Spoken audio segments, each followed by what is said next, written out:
Hey, what's going on, guys? Today I'm going to be talking about what it's like driving my big cam, big motor NA car as a daily. Because actually, as much drag racing content as I've pushed on this channel so far, I actually drive it to and from work just about every day. It's basically my nice summer daily. I don't really drive my Subaru very much in the summertime. And I'd like to say I drive this thing 70% of the time and race it probably 30% of the time, even though I've talked very much about drag racing. So I think that percentage is definitely going to change next year. But for now, let's talk about what it's like daily driving it. So let's get into it. First off, I'm not really going to move from the spot. I have a McLeod RTX twin disc clutch in this thing. And honestly, it doesn't feel any different than stock. It feels honestly better. Very smooth, very responsive. I don't have any issues with that. This car actually being what it is very comfortable. I wouldn't really be scared to drive it anywhere. Honestly, you put my two cars together, I wouldn't have a downside on either of them. They're both very wonderful with the way I have them set up. Before I put the Viking shocks in the back where I could soften the shocks a little bit, it was a little stiff, I'm not gonna lie. But after I did the Viking shocks and, softened them up a little bit, it drives just like it did when it's completely stock, and all the BMR suspension stuff I have back there doesn't even feel like it's there. So honestly, I wouldn't really feel bad taking this on any sort of road trip as long as it's nice out. So yeah, I mean, I've driven it to Dragway 42 is about an hour from me. I've done that trip like 3 or 4 times just last year. My girlfriend's also an hour away from me. I've done that multiple times. So really, this car is just a nice get out cruise car, and when you want to get on it, the power is all there. So really, it's not much different than stock when you just are normally driving it, but when you get on it, you just got that extra little kick of the motor. As for how loud it is, when I'm sitting behind it with my watch on the decibel meter, I don't know how accurate that is, but it says 95 decibels idling. So obviously it's very loud. Really, my reaction to that when people look at me or give me nasty looks or whatever, I just kind of am like, I built this car for myself. I built it to make me happy. You do things to make you happy. So I don't really care about what you think about the car. I've had a lot more positive than negatives, especially with my high ram sticking out of the hood. Everybody's asking me about the blower setup on it. I'm like, no, that's just an intake manifold. And they're like, huh? So that's pretty funny to talk to people about, because, like, people maybe just getting into cars, or the old heads that think that anything sticking out of a hood is a blower. So yeah, that's pretty fun to hear and talk to people about. Yeah, I had a bunch of people give me thumbs up more than negative reactions, but of course the good comes with the bad. And at the end of the day, I built the car for myself and to impress myself, and everything about this car I built for myself. Really, I mean, I didn't build it to impress people. I built it the way I wanted to build it, and just going to talk about my story on here. So another topic I'm going to bring up is this car, ever since the motor's been built 3,200 miles ago, it's only ran on E85 ever. So the gas mileage I got on that drag and drive I did, it was about 14.5 overall.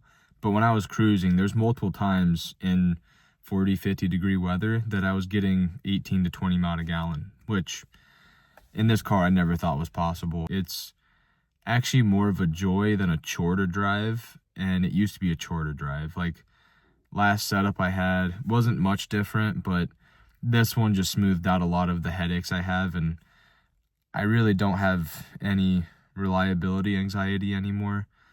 This motor's only gotten faster the more I drive it. By the 1,000-mile mark on the last 2 motors I built, it slowed down, and definitely you could see that something wasn't right. So definitely got this one built right. Only took me 3 tries. I thankfully haven't had any cop interactions while I've been driving this car recently. I've driven past multiple of them. I drive past the police station and work beside another police station, so I drive past a lot of them a day, and honestly, they all stare at my car. Obviously, it's looks like a race car, but as long as you're going the speed limit and not doing anything dumb or reckless, you're not going to have a chance of getting pulled over. Knock on wood. I hope that doesn't happen to me. But I really haven't had any encounters with them that have been negative. I actually had a few, like, give me thumbs up and, you know, talk to me at gas stations and things like that. So they're humans just like us. So overall, comparing how this car was stock to what it is now, I would say I'd still drive it the same places I drove it before. I'm always very cautious in parking lots as it is. So that's just how I am with all my cars. I don't care what it is. Yeah, I drive it the same places, go do the same things. Nothing about this car has really made me change my mind on how it is. I really do enjoy getting this one out and driving it. So I think I might actually drive this more than I did when it was stock, just because last year when the motor blew up in June, I got basically that whole summer taken away from me, and I didn't drive the car for the rest of the year. So being able to just get the car out and enjoy it and not have to worry about parts breaking or what's that noise, it's really wonderful. So I finally got this car to the point where it's reliable, gets good enough gas mileage to be a 10-second street car. Drivability really isn't hindered because it doesn't have a big converter in it or anything, which is really nice about the manual. But really, I only have positive things to say. Obviously, I'd like to say there's downsides, but I'm young and I don't really think about it. Yeah, I think the gas mileage isn't bad. The suspension doesn't feel bad. Flooring it is amazing when you have that much power at the tap of your foot. Being able to do rolling burnouts at 70 mile an hour on the highway. I've only done that once. My girlfriend was beside me and she was trying to play with me. But really, I don't have any downsides to it, especially because I built the car the way I wanted the car to be built. Every time I drive it, it puts a smile on my face. Honestly, sitting just in this seat, you can see I have a genuine smile on my face. And everything I've done to this car, it makes me so proud of what I've accomplished. And to know this is only the beginning and I have goals to make it a 9-second drag and drive car, staying manual, staying naturally aspirated, is very, very fun. So going on from there, I don't have any regrets. I built the car exactly how I wanted it to be built. I always wanted the high ram, always wanted a cam. The loudness sometimes can get kind of, not annoying, but like, okay, let's just get through here because it's loud as crap.